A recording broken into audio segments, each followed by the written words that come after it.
Hey guys, just finished watching Legend of Tomorrow, Season 4, Episode 5, Tagumo Attacks. What an interesting episode this one is. So we see here this episode kind of deals with like a sea monster type thing. We assume that the sea monster is kind of the anachronism type thing, the magic anachronism.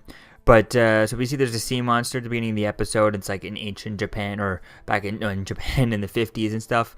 And it's kind of interesting dealing with that. Kind of a fun. The special effects on the creature wasn't too bad. They weren't wonky flash bad, a ragdoll flash bad. But it was kind of okay. It was really cool seeing the different stuff. When it would pick up Sarah and stuff. So it was kind of really cool seeing that. We also have the storyline with Ray going after him with Nora Dark and stuff. That storyline was kind of interesting dealing with that. And that one, I like the ending better of that one. The ending moment for the Nora storyline was a little bit better, and I like that one. It was really interesting. But the whole thing, the rest of it was just kind of like, meh, okay. And we see that Sarah has Gideon, they end up getting the footage from the producer there from the 50s, and so they get these in the reel, and then she's getting this digitizing, and I'm like, okay, there can't be any audio in it, because back in the 50s, when they would record on on the reel, all it was his video and just taking pictures and pictures and pictures and pictures, right? Each still is a frame. And when you say cutting up a movie, they're literally cutting and pasting reels, right? So I really don't get how Gideon picked up any audio out of that. Out of that file, it's just the reel. Unless they also grabbed the video, which at the beginning of the video, I don't remember the guy just using that like that. The little handheld camera probably didn't record audio back in the day, but whatever. I guess that's a little nitpick, but that kind of just bothered me. I think they bothered me because they do that multiple times, and not just this, but like I've seen this in other movies and stuff where there's like, there was no audio back then. Back then you had to film everything separately, and even nowadays they still film everything separately. One just does video and one does audio, right? That's why you have the guy with the boom mic. You even see it on the set throughout this episode, but whatever. So we see that Nora Dark in this episode, she doesn't really want to use her magic, since she's so heavily, her magic is so heavily tied to her father, and her father gave up her life so she could live. She's doesn't want to go down that dark path, and kind of she's always associated her magic with kind of darkness and stuff. So throughout this episode, she kind of learns to kind of no longer be scared of using her magic, and I think that was kind of interesting kind of journey for her. It was kind of fun seeing that and following that with her.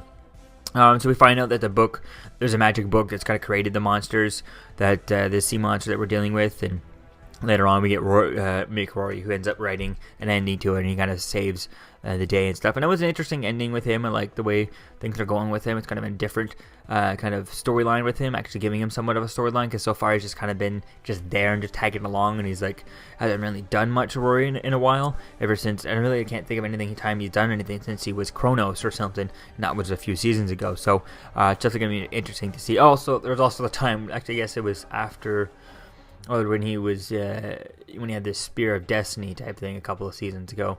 There was also that the last time he actually did anything. But I guess this season he hasn't really done much at all. But we'll have to wait and see how much more we can get out of him here. I give him an actual storyline, right? I think that's going to be cool. We see there's some prisoners loose in the Time Bureau. That story was just kind of like, okay, it's kind of boring, but it's kind of nice. It's fun having Henry Haywood and his ending and stuff. I think he repeats his line, "Went to make like a tree and get out of here" type of thing. I think that was really cool, repeating that line. That was kind of the line from Back to the Future and stuff. That was kind of fun seeing that. We see Nora Dark ends up saving Constantine by trading, by using the Gideon somehow to the ship's power to kind of power, Constantine. I mean, I don't know. Just what was the point of having him give his life force or part of his life force to the kid back in Camp Haywood, back in camp, in the last episode, if it's only going to be unwritten here, I think it's kind of interesting. Now, if it's not a Constantine storyline, which we do get teases, and we get another tease a little bit as to some of his storyline and where things are coming back, but the person that we saw a few episodes ago when he got launched into the mirror and stuff, and there was that blood writing, right?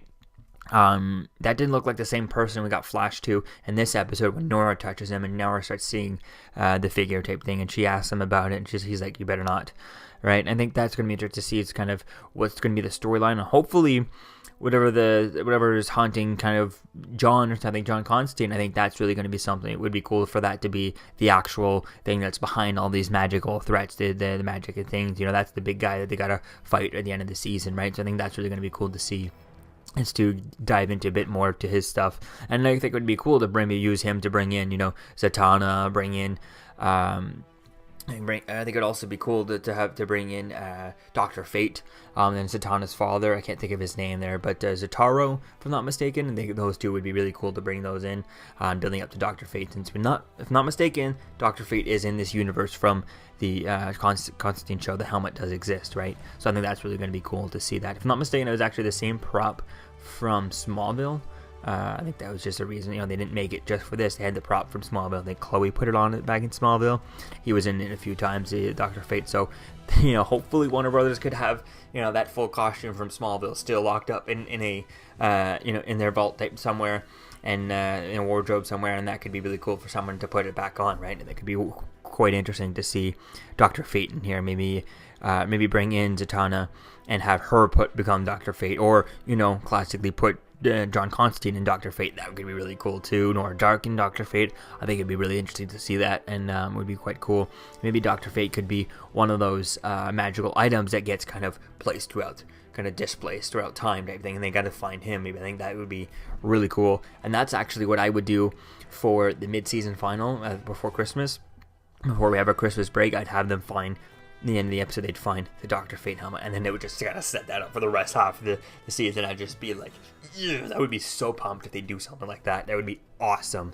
I mean, they have confirmed in last episode when Constantine knows a swampy thing, but he knows something like that. So that kind of confirms that those Easter eggs in his show kind of exist here. So I think that's really going to be cool. I think the swamp thing was an Easter egg in his show. So when you see Nora kind of gives up to the Time Bureau, so that's going to be interesting to see kind of where things go there. And we see that Henry Haywood gets a call on his cell phone about Project Hades, so that'll be cool to see as to kind of where things go with that. All in all, I'm really excited to see as to where things go with this season. The tidbits setting things up are really cool. This episode was kind of fun, nothing super amazing or anything, but better than last episode. I'm excited to see where things go. I think the setups are a lot better than the episode. So I think that's where things are going to go. I think that's will be fun to see. So let me know what you think, guys, about this episode in the comments below. Where do you think things are going? And I'll see you guys in the next video. Peace out. I'm Captain America, here to talk to you about one of the most valuable traits a soldier or student can have. Subscribing. Sometimes subscribing is the key to victory. Sometimes it leads to very little, and it seems like it's not worth it. And you wonder why you waited so long for something so disappointing. How many more of these? You're still here. Don't forget to like, comment, and subscribe, guys. Peace. It's over.